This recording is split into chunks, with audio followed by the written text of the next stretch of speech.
I know $2 billion to the average person seems like a big loss, and it seems like irresponsible behavior on the part of JP, but by the same token, they'll still make a profit this quarter, okay?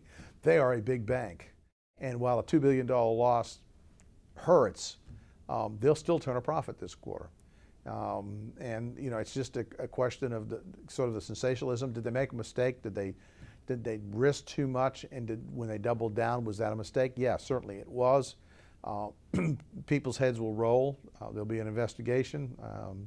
You know, the London Whale's already lost his job, and others will follow. But bottom line is, banks here are in better shape today across the board, including JP, than they were in 2008 when Lehman collapsed and Wachovia and WAMU were purchased in advance of them collapsing.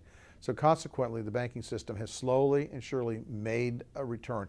Is it back to where it was before all this began? No. But I can see 2 or 3 years out where the banks will be back in that position. You know, one of the things that's been interesting about the amount of cash they're holding, and just to kind of put it in perspective, it's $1.48 trillion now that's just sitting in the form of cash. If we were to spin the clock back 5 years, they would have been holding only about $2 billion. So that's almost a 1,000-fold increase in the amount of cash that's sitting, not 1,000%, a 1,000-fold increase.